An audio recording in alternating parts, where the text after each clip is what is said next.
Good morning students. This is the 8th session on quadrilaterals and today we are going to continue with practice set 5.3. Now before starting with practice set 5.3, let's revise the previous session. Now what we have learned in the previous session? One theorem we have learned. What was the theorem? Yes, the diagonals of a rhombus are perpendicular bisector of each other. Yes. Now on page number 68, you have three more statements written and you have to write the proof for those statements. Okay, but that portion is reduced from your syllabus. So these are the statements given on your page number 68 from your textbook, and these statements proof we are not going to see, but these statements are very important. You should know these statements. So I am going to explain those properties here. Okay, so what is the first statement? Diagonals of a square are perpendicular bisector of each other. Now this theorem is similar to the theorem which we have learned yesterday. Yes, only difference is in that we have seen diagonals of rhombus and here we are going to see diagonals of square. So let's draw one square. Here I have drawn square IJKL, and in this square diagonals are intersecting at point M. Yes. So what is the statement? Diagonals of a square are perpendicular bisector of each other.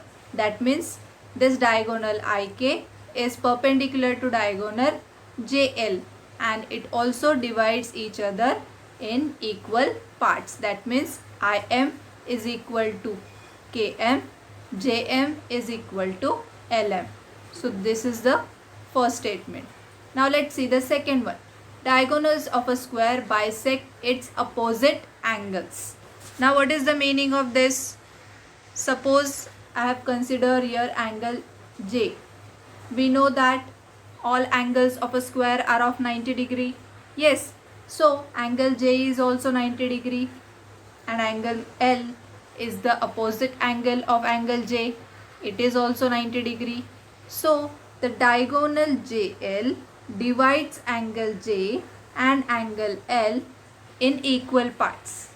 So that is the second statement. Diagonals of a square bisects its opposite angles. So this JL bisect angle J and angle L, and this diagonal IK bisects angle I and angle K. Okay, so this was the second statement. Now let's see the third one. Diagonals of a rhombus bisects its opposite angles. Now similar to the square, rhombus diagonals also bisect its opposite angles. So let's see a rhombus here. Here I have drawn one rhombus ABCD. Point O is the point of intersection of these two diagonals. Okay, and these two diagonals also bisects the opposite angles. So this diagonal BD bisect angle B and angle D, and diagonal AC will bisect which angles? Yes, angle A and angle C. Yes, I hope you all are understanding this. Now let's solve practice set 5.3. Third sum.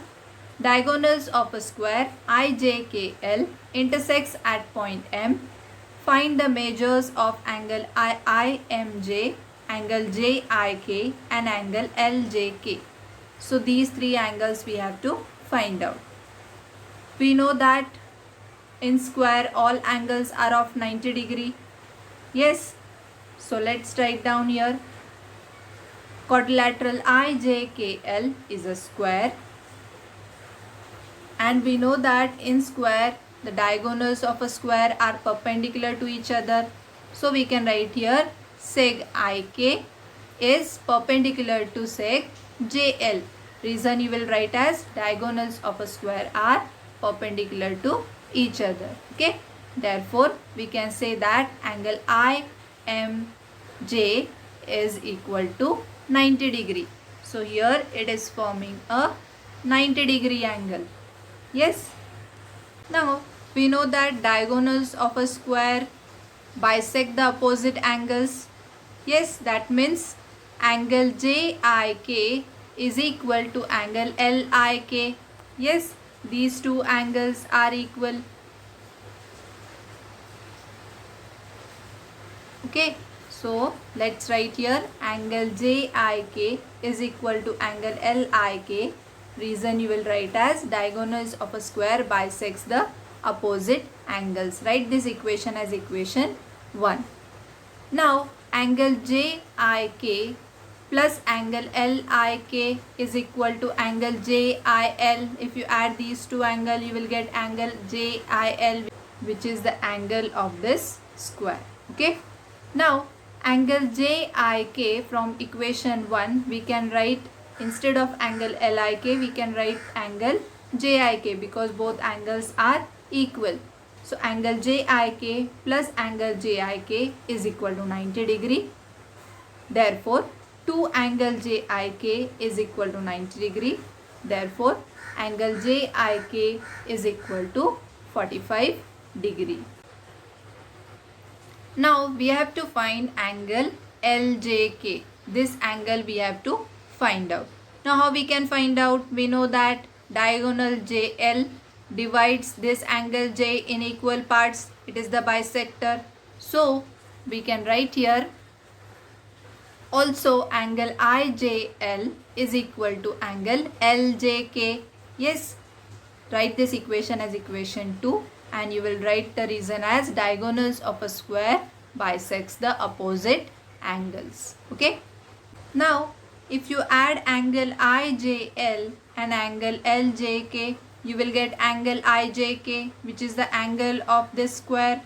So let's write down. Now angle IJL plus angle LJK is equal to angle IJK, angle addition property. And we know that angle IJK is of 90 degree and angle IJL is equal to angle LJK. So instead of angle IJL we can write angle LJK. So let's write down, therefore angle LJK plus angle LJK is equal to 90 degree. Therefore 2 angle LJK is equal to 90 degree. Therefore angle LJK is equal to 45 degree. So your final answer is angle IMJ is equal to 90 degree, angle JIK is equal to 45 degree and angle LJK is equal to 45 degree. I hope you have understood this sum. Now let's move on to the next sum. Diagonals of a rhombus are 20 cm and 21 cm respectively. Then find the side of rhombus and its perimeter. Now here the length of diagonals are given to us and we have to find the sides of this rhombus and its perimeter. So let's start with the solution. Let quadrilateral ABCD be a rhombus and length of AC is equal to 20 cm and length of BD is equal to 21 cm. AC and BD are the diagonals of this quadrilateral. Yes. Now length of AO is equal to half length of AC because we know that diagonals of a rhombus bisect each other. Yes, therefore length of AO is half length of AC. Now let's substitute the value of AC here. You will get length of AO is equal to half into 20, that is equal to 10 centimeters. So we got length of AO here. Also length of BO is half the length of BD. Yes, BD is also a diagonal. Reason you will write as diagonals of a rhombus bisect each other. Now substitute the values of BD. You will get length of BO is equal to half into 21, that is equal to 21 upon 2 centimeter. Now we have to consider this triangle AOB. What we can say in triangle AOB?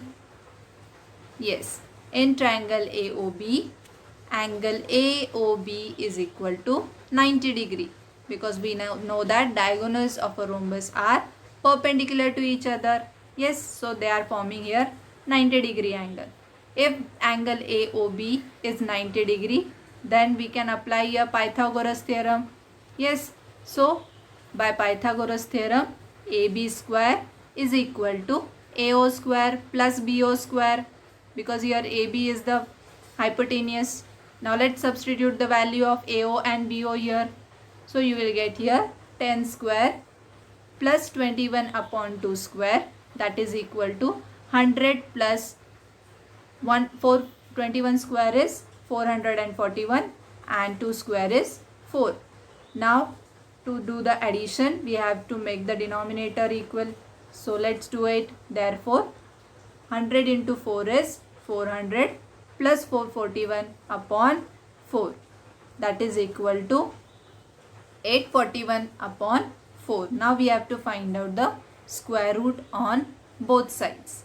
So therefore AB is equal to square root of 841 upon 4, that is equal to 841 is the square of 29. So you will write here 29 upon 2, that is equal to 14.5 centimeters. So we got here length of sides of this rhombus, okay, and we know that all sides of the rhombus are congruent.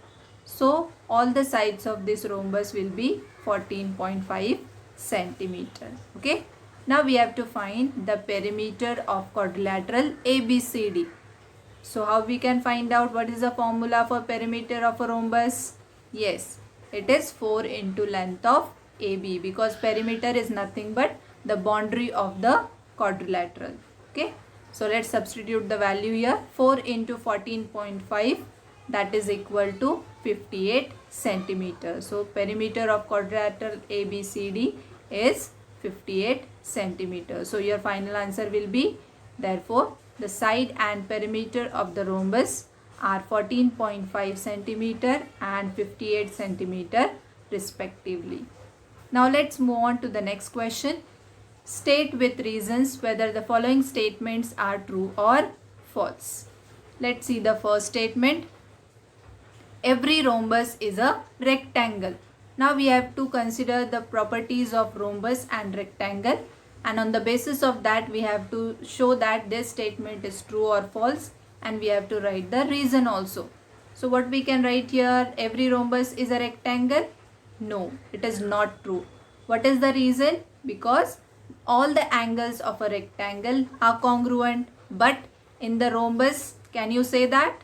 No, in rhombus only opposite angles are congruent. So this way we have to find out the difference between the properties of these two quadrilaterals, and we have to show that this statement is true or false. Okay.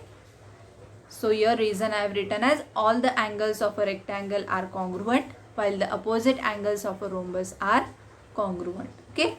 Now let's see the second statement.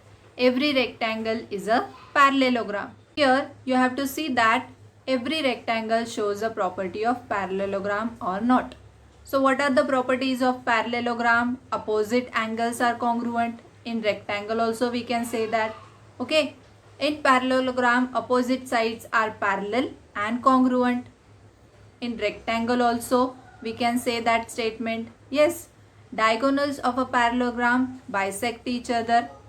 Yes, in rectangles also diagonals bisect each other.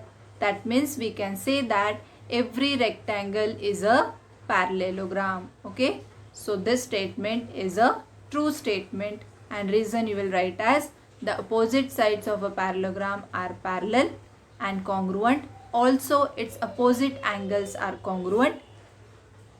The opposite sides of rectangle are parallel and congruent. Also its angles are congruent. So all these properties are same.